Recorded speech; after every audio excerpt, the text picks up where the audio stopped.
Sunday Assembly Manchester, and we're heading to a year of being online every single week. Now, usually it would be once a month on the second Saturday of the, Louise, the clue's in the title. It's not on a Saturday, on the second Sunday of the month. But we decided during lockdown to keep going, and we've been doing that, and we've had some amazing speakers. And how it works is we have a poet for you, we have a speaker for you.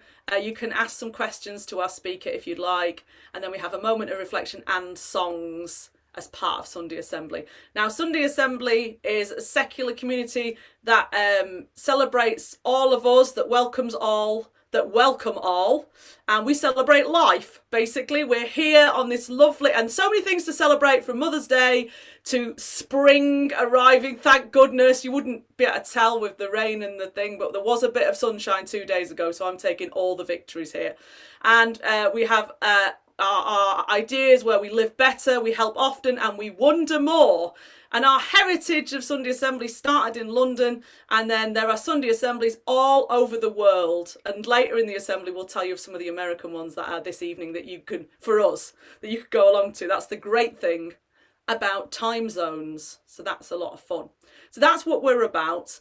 And I have not been 100% well, if I'm completely honest, over the past couple of weeks. So my lovely friend Tony has been looking after you. And I think it's been really sort of, the whole weight of the lockdown has been quite heavy. And I did notice that it was International Women's Day on Monday, and I saw all these articles about women, and I thought, this is weird. And then I thought, oh yes, International Women's Day. But isn't it weird that I noticed there were articles about women when there isn't normally? So that was a strange thing.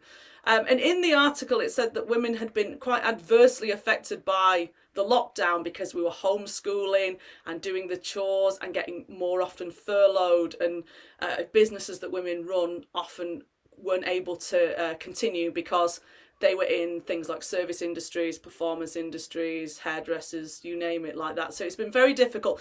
And when I read that, it made me feel a lot better because, and this is what I want to say to you, is it made me think that I wasn't alone. Because when you feel down, you think it's you. You really do, no matter how many people tell you that it isn't you. But to see this article and seeing how many other people, in this case women, but obviously men suffer too, made me feel a bit better, because it made me think, aha, yes, I'm not alone in this. So today we're going to be talking about ways that we can make ourselves feel happier. So we're going to hopefully today, or improve our lives in some way. And one massive thing for me was improvisation, which I found online. So I will tell you a bit more about that in a minute, but I would like to introduce our first special guest for today, who is our poet. And I know absolutely that you're going to, I'm going to big him up now, he's going to get all embarrassed. But I know absolutely that he's going to do a fantastic job for us. Ladies and gentlemen, this is Isaac Hughes-Dennis, our poet for today. Oh, yeah, not so much embarrassment as a crushing fear that I'm going to let you all down after that. That's what I don't want, Isaac, that's the thing. I want you to be joyful. Yeah, so hello, my name's Isaac Hughes-Dennis. It's an absolute pleasure to be here. I'll start with a song of a sort of spoken word poet and political folk punk musician. And I'll start with a song because it's lockdown and it's about my hometown. I'm sure many of you are aware of the place that I live. I live in a place called Hebden Bridge, which is just across the over Rochdale Road and then through Todmorden. And Hebden Bridge is one of these weird sort of psychedelic daydream gentrification places, and I was commissioned by the Hebden Bridge Arts Council to write a song about my experiences as a young person growing up in and around Hebden Bridge. And they said, oh, you can say anything you like about Hebden Bridge because we won't be offended. And unfortunately they were wrong. So without further ado, this is my song for Hebden Bridge. It's commonly known as a drug town with a tourist problem, and so I've called it Rehab because it's like rehab, but yeah, you'll get it anyway. This is called Rehab.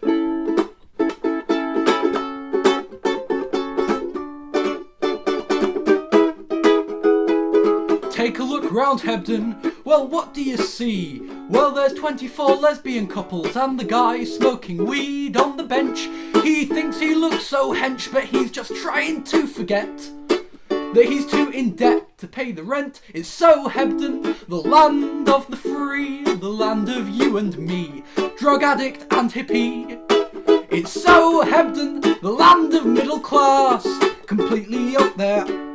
It's a total farce. It wasn't like this back in 2005, back when Hebden was alive, before it got gentrified.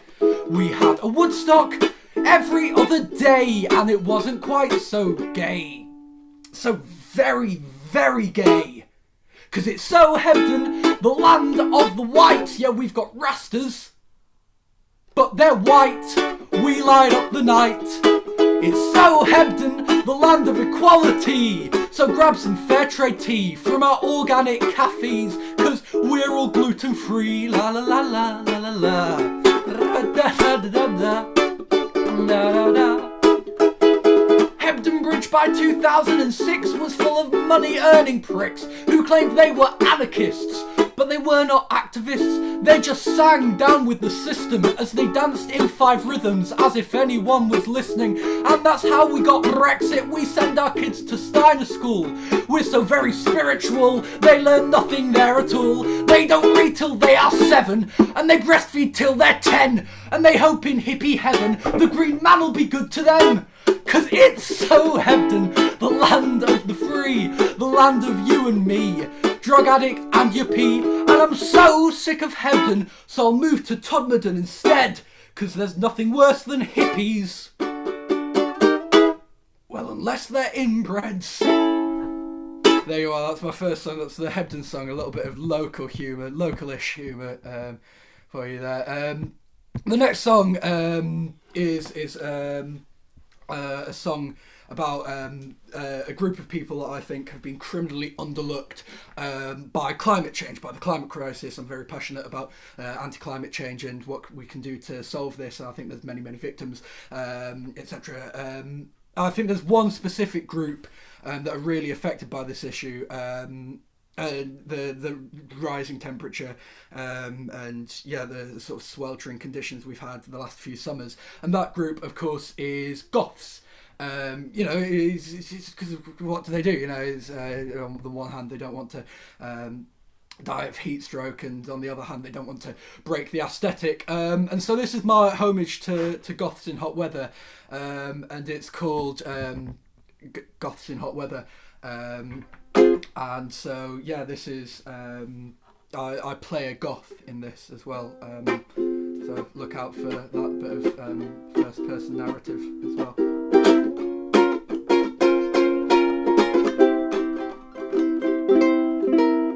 I wanna be edgy, not one of the cool kids. No, I don't want to fit in, a non-conformist with my clothing.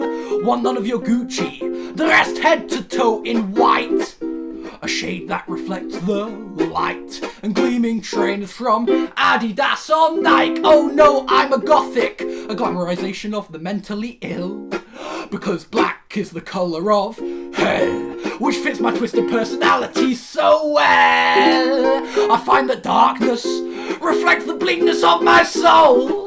I look like I've been smothered in coal. One look at me, you're staring down the barrel of a black hole. But then the sun comes up and I am melting. My leather-studded jacket sweltering, the sun gets in my eyes. That's fine, I needed an excuse to cry. Oh, the sun comes up and I am baking. Amazing what I'll do for a fashion statement. Oh, why do I even bother being a goth in hot weather? Don't think about it too much and it's absolutely fine. In hot weather. I tried an umbrella or some cream to keep me paler. Both of these were a complete failure. I'm feeling like my hero Dracula. Dehydration caused me great perspiration. What an unpleasant sensation. My black cravat is now covered in sweat. Oh no, oh no, oh well. At least I know now what it's like in hell. Warm and damp with BO smell. Black hair dye trickling down my face, I start to yell. because the sun comes up and I am dying. My leather-studded jacket's crying, the sun gets in my eyes. That's fine, I needed an excuse to cry. The sun comes up and I am baking. I'm really hating global warming, or why do I even bother being a goth? In hot weather, it gets worse every time you do it. In hot weather, and I wonder if they make COVID face masks in leather. Okay, so it gets a little obscure here, and you have to keep with it for a cheap gag at the end, and it goes like this. It was a Thursday when my owner took me to the shops. Bear with me. The temperature was notably hot. He said, I'll be back in a couple of minutes, whilst he parked in the parking lot and shut the car door. Some could say it was attempted murder. He said, I'll be back in a couple of minutes, and it turned out to be an hour. Whilst the sun was up and I was dying, I sweat so much I started crying. I'm scratching on the windows, I start to shout, somebody please let me out, because Goths are much like children and dogs. They don't stop whining and they get too hot in hot cars. Goths die in hot cars, that's a cheap gag. So write to your local politician, kick up a fuss, start a petition to raise awareness for emos sweating to death in Renault Clios. Or steampunkers in the back of Vauxhall Corsas, or grungies in the back of a Hyundai, or punks locked in the back of car trunks, or goths, well, goths die in hot cars. They look so moody in the back of a Suzuki. Unlock your Audi to let them out. Goths, they die in hot cars. If you take them out, keep them out of hot cars. For a nice day out, could be made so sad. Ah! Isaac! Isaac, are you there? I think Isaac rocked too hard for the Oh internet. my goodness, he's rocked off the charts! I could finish the rest of the song, but maybe that wouldn't work. Right, I'm going to come on. Isaac! Now he's gone completely blank. Okay, fine. Amazing! Isaac, you're a genius, says the chat box. Yes, you are. I'm just going to wait a little minute, and then if not, we'll have to come back to Isaac in a minute. Okay, maybe we'll come back to him in a minute. He's gone. Okay, Isaac Hughes-Dennis, everyone. What an absolute genius. I'm sure he will be back. And as people have put in the chat box, he's got loads of things that are coming up, and that's written in there. And when he returns, we will get him to write on that. But who knew the consequences that were so far-ranging of climate change? We already knew quite a lot of them, and now there are other considerations, and now that has opened my eyes personally to that. So we will find out what's happened to Isaac, and I'm sure he'll be back with us. But brilliant stuff, very funny, loved it so much. Yes, I was telling you about improvisation, wasn't I? The great thing about Sunday Assembly is that you get to meet lots of amazing people. And when we met in person, I remember we'd done an assembly and someone just walking past like this went, I'm doing an improv course tomorrow. I've signed up for it. And I said, excuse me, what are you doing? And they said, I'm doing an improvisation course. And I said, I'd like to do that. Where do they do that? And she told me all about it, and I ended up going. And I loved it. Now, I'd done loads of performance before, but it was so brilliant to do improv. And this was about 4 years ago. So when we went online, my improv club's the right word, society, moved online. So we started doing it online. And then I was like, well, if they're doing it in Manchester, who knows where else they're doing it? And I went on this incredibly strange journey of improvising all around the world. I went to India and Australia and Canada and the USA and multiple cities in the USA. And I went to Europe. And then eventually I met loads of people from around the world and we toured together round lots of different jams. I did courses. So now I improvise every day for sometimes hours at a time. And that is basically how I got through lockdown. And when I mention it, people say, do you know what? That would be my worst nightmare. People really feel that it's, improvising something on the spot. And it is terrifying, I must admit. But it's also loads of fun. So if you ever get the chance to do it, I totally recommend it. So that's my story about what improv means to me. A very special person is not only connected to improvisation, but also connected to Sunday Assembly, because she's one of the co-founders of Sunday Assembly. Now, we met Sanderson before, but now we have the opportunity to meet Pippa. I'm going to find her now so you can see, as I compliment her, I can see her face. Here she is. She is an improviser, she is a performer, and she is a co-founder of Sunday Assembly. We're so grateful to have her here. Pippa Evans, everyone. Hello, everybody. Thank you so much for having me here this morning. It's been amazing to do some Sunday Assemblies.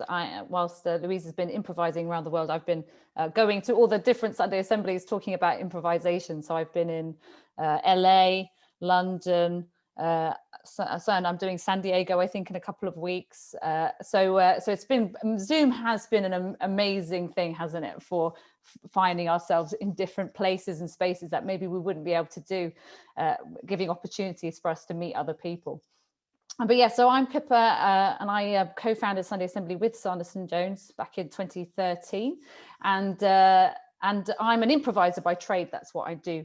I have been improvising for 15 years professionally. Who knew that was a job? And then I've been sort of studying it for 20 years. And I just wrote a book called Improv Your Life. And it's about what improvisation can teach us about the way we get through and embrace this life that we have. And I love improvisation for that very reason, that as I was improvising in classes and on stage, I was like, this has a lot to tell us about what we're doing in a day-to-day, how we're responding to each other, because improvisation is at its very essence. The definition I like to use is working with what you have in the moment. So working with what is available to you in the moment. And I think that's a really helpful way of thinking about it, because what it says is all you need is what you have, what is with you, what is around you. And one of those things is yourself. And the other thing is the people around you. And the other thing is the resources that you have around you. So in that sense, what I love about improvisation is it suggests we never have to be stuck, because there's always something that we can embrace. A lot of people, just like Louise said, actually say, oh, I could never improvise, too terrifying, it's the worst. Actually, I'm afraid to tell you, you're all improvisers already. You've already improvised your way through the most insane year. So if anything has proved it more than anything, it was 2020, which was an entirely improvised year. So everybody's plans, haven't met one person who said, oh no, nothing changed for me at all in 2020. Actually, it went exactly to plan, everything I wanted to happen. People lost their jobs, people have lost loved ones, people have had to learn to homeschool, people have had to rearrange their entire days, they've got to find ways to communicate with family who are now they're not able to jump in a car and go and see. We can't jump on a plane like we used to be able to, we can't jump on a train, we can't jump on the tube even, like people can be stopped doing that. We've had to put masks on our faces and learn how to speak through a mask and be clear. We've had to learn so many different things. And so for anyone who feels like I couldn't improvise, you have already done it. So part of the book, actually, which I did write during lockdown, was to put a name to what actually we're already doing, so that people might recognize these amazing skills we have, and then moving forward, be able to embrace them further. So improvisation is fantastic.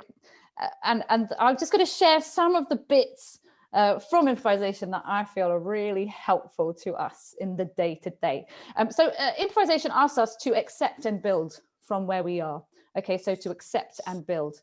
And I think that's really important, because a lot of the time we're not accepting where we are. we are thinking where we want to be, we're thinking where we could have been, we're thinking what was, but we're not actually here in this moment. And so improvisation, if you watch an improv show, and a lot of the time we know improv from comedy, Whose Line Is It Anyway, was the classic TV show, which still kind of holds the bar of what most people know as improvisation.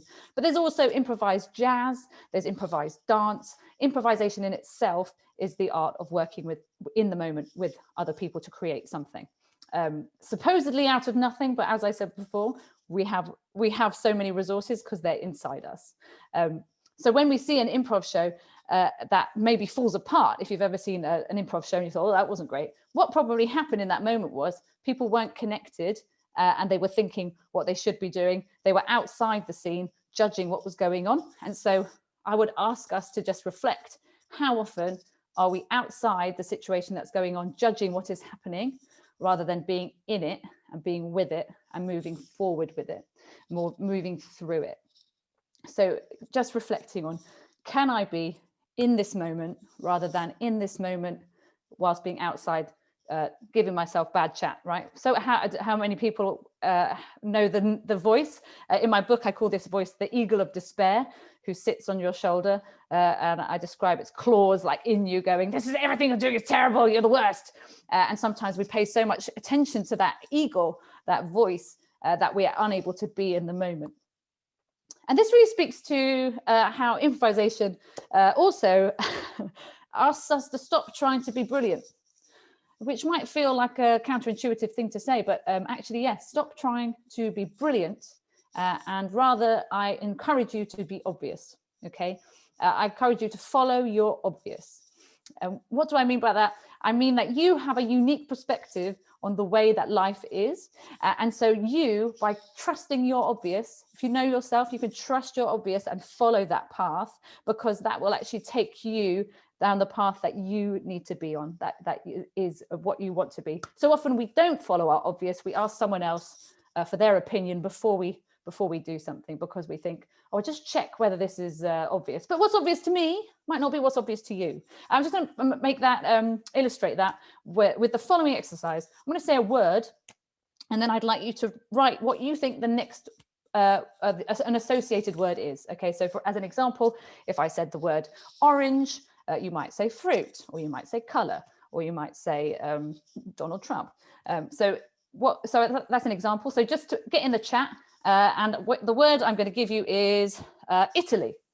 So I'm going to give the word Italy, but the most obvious thing, the next thing. We've got France, we've got pasta, pizza, spaghetti bolognese, Venice, pizza, coffee, hashtag pasta. Great. So already what we see is some people have the same idea and some people don't. But what we can say is they are all true, right? They are all true. So in improvisation, there is always a million options. And our biggest challenge is to choose one and commit to it, okay? So to follow our obvious. So what is obvious to you to do next? And again, I'll come back to 2020. What was obvious to you in 2020 was what you needed to do in that moment? You might have needed to take time to just to go into your I was going to say the word shell, you know, like a protective space. I needed to sit and I just needed to be sad because I'd lost so much stuff. That's what you need to do. Other people were like, I've got to learn the piano. And other people were like, I've got to turn my front room into a school for my 3 kids, you know. So whatever was your obvious, you know. And so again, there was no right way to do 2020, was there? Everybody had to do what was right for them in that moment. So following your obvious. However, as ever with all improvisation and as in life, there's always a balancing act, and the balancing act for that is be prepared to fail, be willing to fail.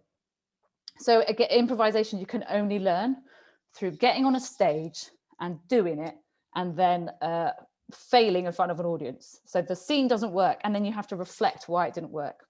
So we have to follow our obvious, and yet at the same time be willing to notice when it's not working. Okay, so the only time we fail ourselves is when we fail to notice that something isn't working and that we might need to change the approach we're having at that time. Okay, so follow your obvious and be willing to fail, because in every success there is failure, and in every failure, there is success. So you could say 2020 was a failure of a year. What a failure of a year. However, as Louise pointed out right at the beginning, most people found something in lockdown that they wouldn't have found. Maybe that's going and doing an improv class all over the world like Louise did. Or maybe you did learn a new skill, or maybe you found some time for yourself to reflect on what you actually want to do with your life, or maybe you realized you really love teaching your kids, or maybe you realized you love spending time with them. Maybe you found yourself volunteering and was like, oh, actually I really love being connected with my local community. Whatever it is, a failure of a year, and yet there were these little bubbles of successes. And the same again, when we succeed at something, we will have gone through some little failures. In my book, I use the example of Isambard Kingdom Brunel and the first ever tunnel, which was built by his son under the River Thames. And if you can imagine that once upon a time, a tunnel seemed like an insane idea, that they were like, I'm going to build a tunnel. And they were like, what? What's that? A really long hole? Like, yeah, it's like a really, really long hole. And they built this tunnel. They had to figure out how to stop the river caving in. They built this first tunnel. It took way longer than they thought it was going to. It cost way more than they did. And people died. People died so we could have tunnels, okay? So you could say tunnels were a massive failure. But actually, we use tunnels every day. We just don't notice them anymore. Yeah. So in every success, there is failure. In every failure, there is success. So that's stop trying to be brilliant, be obvious, and recognize that all success contains failure. Okay. And I just wanted to talk about one last thing, which is that in improvisation, all scenes, then this is comedy improvisation I'm talking about, or theatrical improvisation. We have to anchor the scene in who, what, where. So who are we, where are we, what are we doing? That's what we ask at the beginning of a scene. We need to know who these characters are, we need to know where they are, and we need to know what they're doing. And I feel like that is such a wonderful way of anchoring ourselves in moments, so that when we're in a moment and we feel like, I don't know what's needed of me right now, I'm feeling a bit lost, we can actually ask ourselves that same question. Who am I? Where am I? What am I doing? And you can say that for I, or you could say it for we. So you as Sunday Assembly Manchester could say, who are we? Where are we? What are we doing? Yeah. Who are we? Sunday Assembly Manchester. Where are we? We're currently meeting on Zoom. And what are we doing? We're fostering community in a place that we can enjoy life and be with others who want somewhere that they can think about bigger picture stuff. They can think about what life is. So this is a really great exercise. So I'd love us to do this also in the chat. So I'd just love you to do a who, what, where. And you can do this literally. So you can literally say, I'm Pippa, I am in my front room and I am talking to Sunday Assembly Manchester. That would be my literal who, what, where. But you could also do it abstract. And the abstract one for me is sort of slightly more exciting one, because it places us sort of in the artist's mind. So it could be I'm an artist in the sea of confusion, trying to find my way. That would be an abstract version. So just take a moment and just put in the chat your who, what, where. It can be, as I say, literal or abstract. Totally up to you.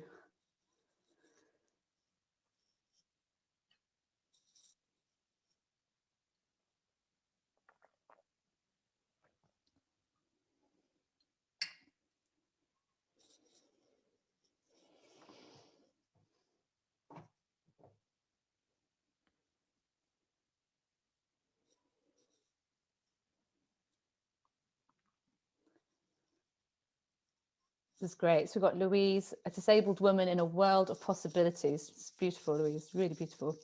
Tony says, English teacher back in the classroom, disappointed I can no longer mute my teenage students. Yeah, that must have been a great sense of power and control in that moment. My name is Balthazar, I'm a teapot and I'm sitting on a mushroom. Okay, Bill, yes, we're going abstract, love it. I am Ged, I am me, I am you, I'm the walrus, yes. I'm the ginger cat in my back garden staring up at a wall the size of a house and then jumping up onto, brilliant. I'm a writer trying to find my theme in the story. Judith, that's beautiful. Yes, and that is all of us. We are all the writer of our own story. trying to find our themes. Sean, a poet looking to travel further on more words like magic carpet. Love it. It's beautiful. Jonathan, an aging person in a positive situation, thinking about what a good day would look like. Oh, that's really nice. Yeah, what would a good day look like? Because again, follow your obvious. It's different for everybody. A good day for me is different to a good day for you. A middle-aged bloke struggling to adult, exploring creativity. Yeah, I think being an adult is the ultimate confusing place that you never quite get to, isn't it? It's I think you do only get to it on your deathbed. You finally go, I think I've got it. Poof, gone. I'm movement in a slow moving world, trying to contain my energy. Oh, I love this. I love this. They have maybe a sense of feeling a bit stuck at the moment. I'm Adam, a space adjacent engineer, trying to count how many times I failed in life. It's a lot and brilliant. Yes, it is brilliant. Each failure teaches us something. It always teaches us. And it's only when we can face our failure that we're actually able to learn what it's taught us. And sometimes that takes time. Okay, so I think that's really important to say, actually. Improvisation isn't about going, hey, it's fine, everything's great. Boop, boop, boop. I'm a happy comedian all the time. It's like, oh, that failure hit me and it hurt so bad. And maybe it'll take a while for us to pick ourselves up from that. You know, like I say, that tunnel took a long time to build. There was moments where they stopped and went, we're not doing it anymore. We can't do it. There's no money. There's too many people dying. It's awful. And then they found the space to be able to pick themselves back up and move on again. So that's a really important thing, actually. Giving yourself time. And I talk about this in classes a lot. Let offers land. We talk in improvisation about offers, and everything that is given to us in life is an offer. It's an offer for me to come and speak to you. It's an offer for me to wake up in the morning. It's an offer for me to go out and have a walk. But sometimes we don't let that offer land. So that failure is an offer. And we have to let it land with us and let it tell us what it needs to tell us. Take a breath, pick yourself back up. So let offers land. It's really important.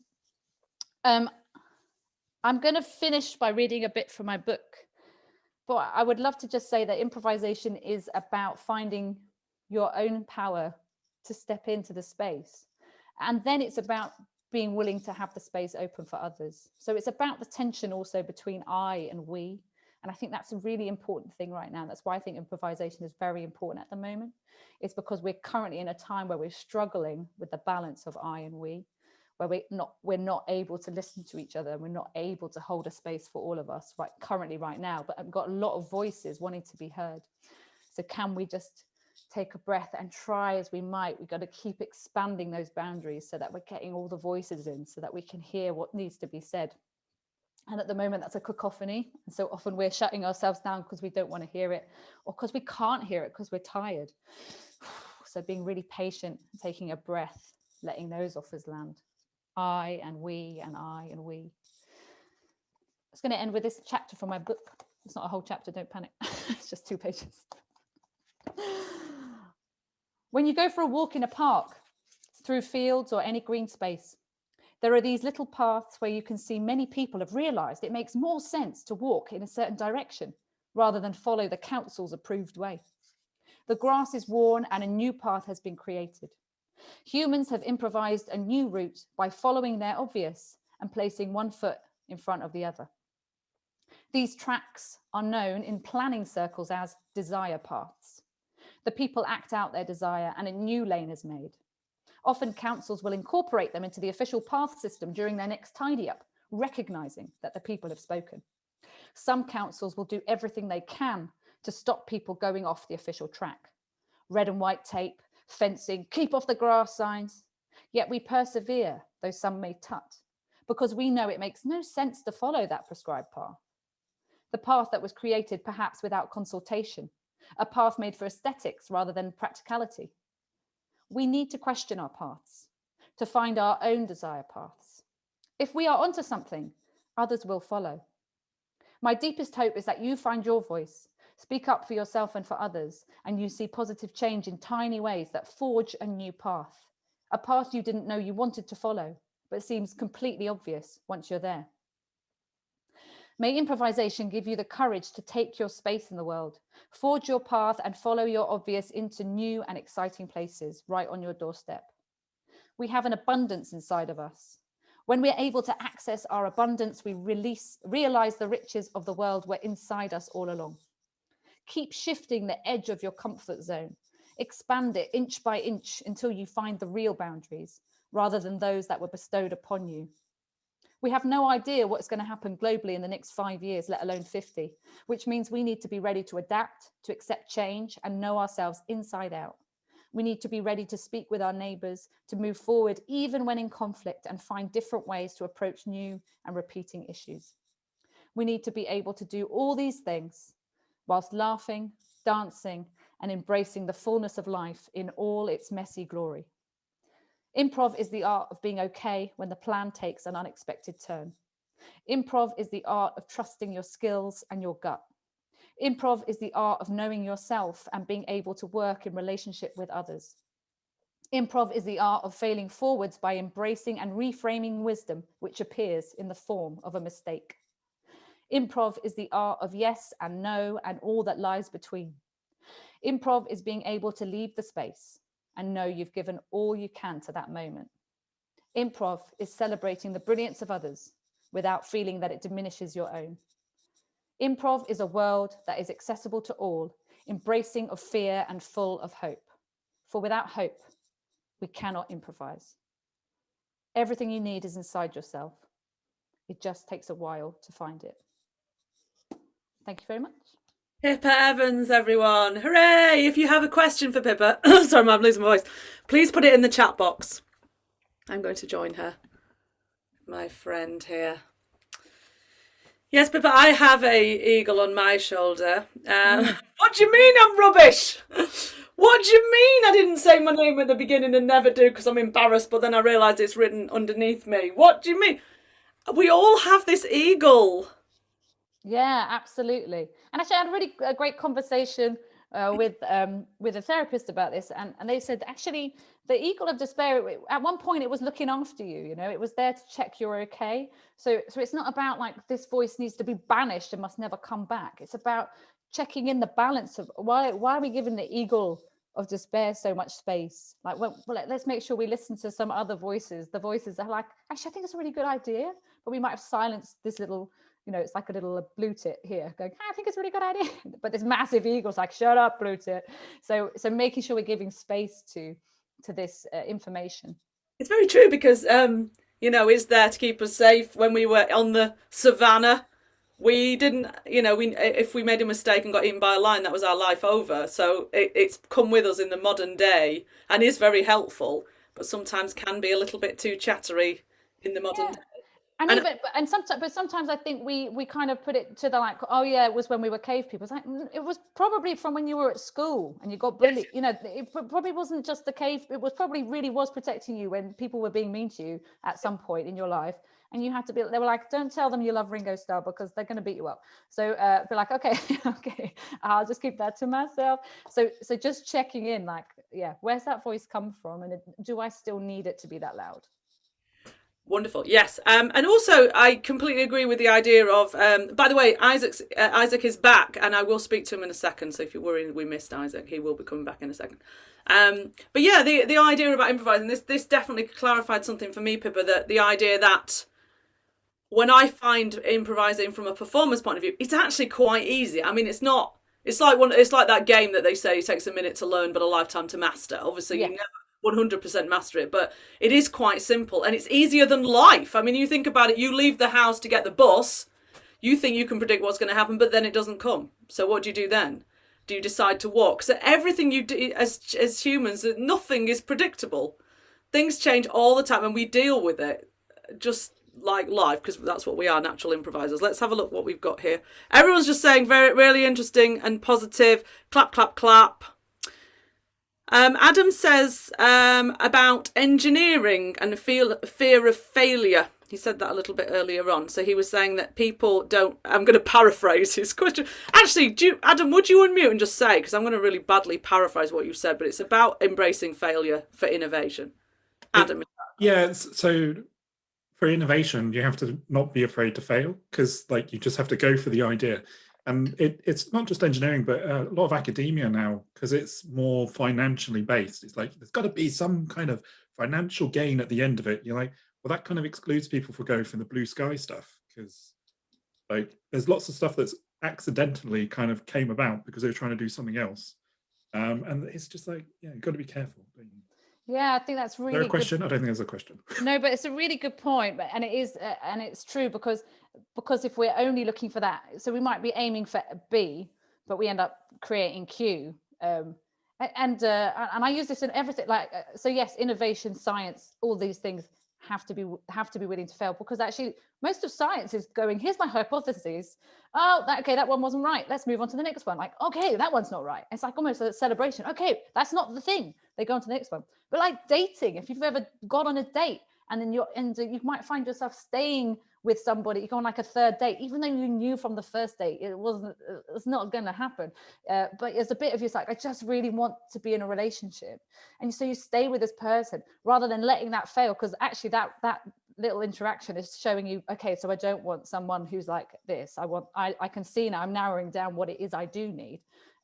But we're so sort of like, you have to find the person you will spend the rest of your life with. It's like, I'll just grab this one and hold on to them, rather than letting that date fail. Have 20 failed dates so you might find the one that is the right one, if that's what you're aiming for. And I think this is very true from my point of view. It rung very true with what you were saying about checking things all the time. I realised, because I have this thing that drives my husband completely mad. I get my calendar for the week and I go, right, Monday I'm doing this, Tuesday I'm doing this, Wednesday I'm doing this, and I say, is that okay, to him all the time? Do you think that's okay? And he always says the same thing. He always says, yes, it's fine. Sounds fine, sounds fun, sounds work or whatever. And I was doing it for ages, and then suddenly it dawned on me that the reason I was doing this was because I wanted permission to get rid of some of the stuff that I was doing. So I had feelings in my heart that things weren't right, but I needed someone else to tell me that it was okay to change things. And all he kept doing was saying, oh yeah, it's fine, yeah, cool, keep doing it. And then in the end I went, no, I think I'm actually asking, is this right? And you're just saying it's okay and it isn't. But I didn't trust me. I didn't go off my own idea. I just needed him to tell me, to give me permission almost. Yeah, and this manifests when we're doing improv classes. So when you're doing your improv classes, Louise, or if anyone else does improv, you'll see this happen with performers going, rather than making a statement like, what a beautiful day at the beach, they'll go, oh, do you think the sun will come out later? Right, so they'll ask a question rather than make a statement, because they're asking the other improviser, is it okay if in this imaginary scene the sun is out? Which is kind of ridiculous, but it reflects back to us this place we've got to of politeness, but also fear of getting it wrong, fear of being rude, ruining the scene that you have. When actually, what a gift it would be to just say, what a beautiful sunny day here on Dakota Beach. People would be so relieved, wouldn't they, to know that? Exactly, because you're making a clear statement. And if someone makes a clear, strong statement, you have something to respond to. And if we're always hedging and not quite saying what we mean or what we want, it's much harder for us to have a relationship with that person, or have with us not being clear about what we want or what we need. Then we end up in this place of vagueness, and the more vague we are about what we need, the harder it is for us to actually get it. Yeah, that is so true. I'm going to ask you one quick final question just about Sunday Assembly. Pippa, you are our reason of that we're here. Tell me about Sunday Assembly and starting it, and how you feel there, and maybe a little bit about what your intentions were. So actually, I used to talk about Sunday Assembly. I say it's no surprise it was started by an improviser and an entrepreneur, because an entrepreneur is just an improviser in a tie, and so I think that's really, really clear. That's two people going, okay, well, I've always wondered what church would be like without God. Okay, yeah, so have I. Well, shall we just give it a go? Which was in many ways a very naive thing to do. But talk about following your obvious, like it really felt obvious to us, this is something we need. And lots of people then went, yes, this is what I've been looking for, you know. We yes-anded you. We said yes, and really. Manchester wants one. Yeah, so we started in 2013 and lots of people came along and it just blew up, like people all over the world want it.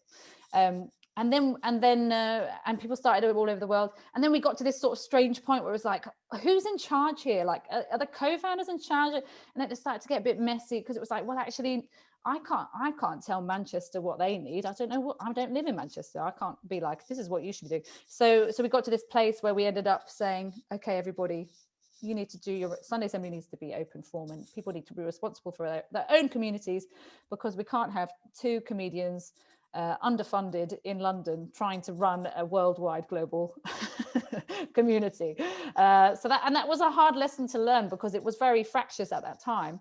And now it is, and I stepped away for 2 years, I think.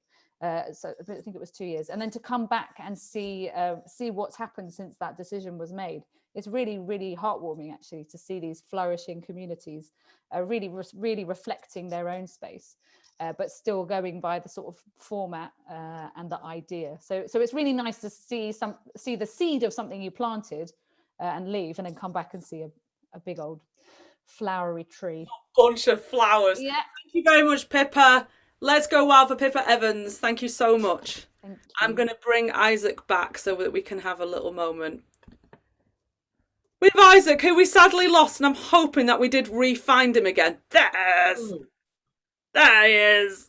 Hey! One of the joys of this last year. Sorry to interrupt. How far near the end were we in your song? You're sorry, Isaac. I think you may be muted. I hate saying that. It drives me mad. Oh, there we are. Wicked. Look at that. Could there be a more? I should have directly told you, shouldn't I? If I'd learned. Where my internet drops and then I'm muted, it's just the perfect sort of, yeah. Sorry about that. Don't worry. It's one of them things. Just wanted to go wild for you and say hooray to you. I also like to draw people's attention to the chat box where Pippa has put her book. So please have a look at that. And we would also like to, I was vaguely saying, I don't know, he's got an EP. I don't know. I was sort of vaguely saying it. So just you make sure, Isaac, that you put in the chat box where we can find out more about what you're doing, because we've wicked. Enjoyed it. And thank you for that.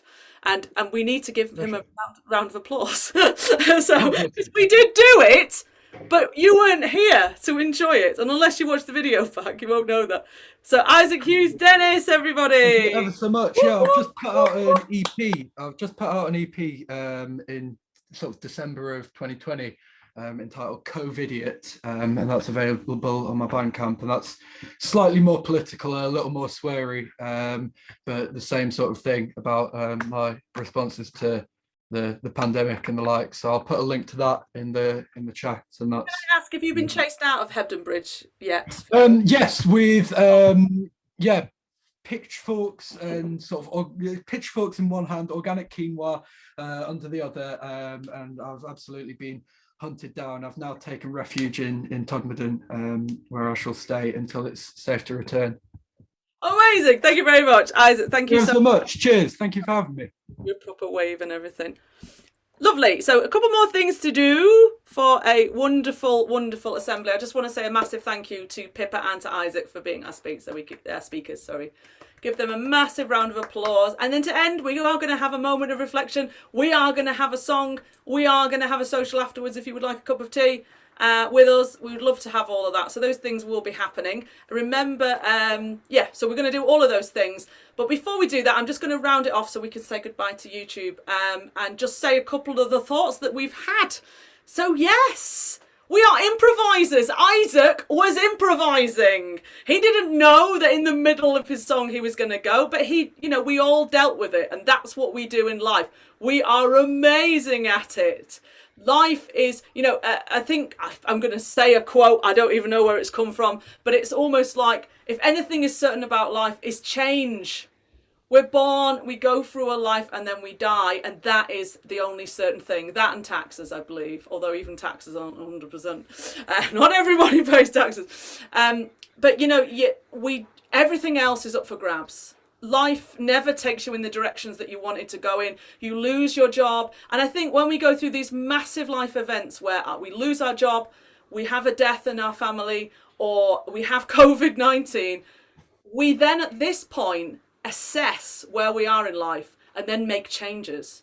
but the rest of the time we're terrified of change, because we think we can control everything and that everything is straightforward, and it's not. So in a way, embracing the fact that life is random and weird and you'll never predict what's going to happen is sort of a bit freeing. So if that's anything that I can leave you with at the end of this assembly, that change is inevitable and we might as well just embrace it. It's that the idea that life is short is the thing that propels us on anyway to make changes and live a life that's worth living. So that's definitely something I've taken from this. We're improvisers all the time, and I'll be looking out for those paths that people draw in the ground by just walking. They don't want to go on that path. They walk along the grass. They don't, follow the rules. So that is definitely something that I've taken. And also climate change has a lot of things we need to think about, particularly for Goths, but also for lots of other reasons. So thank you very much to our speakers.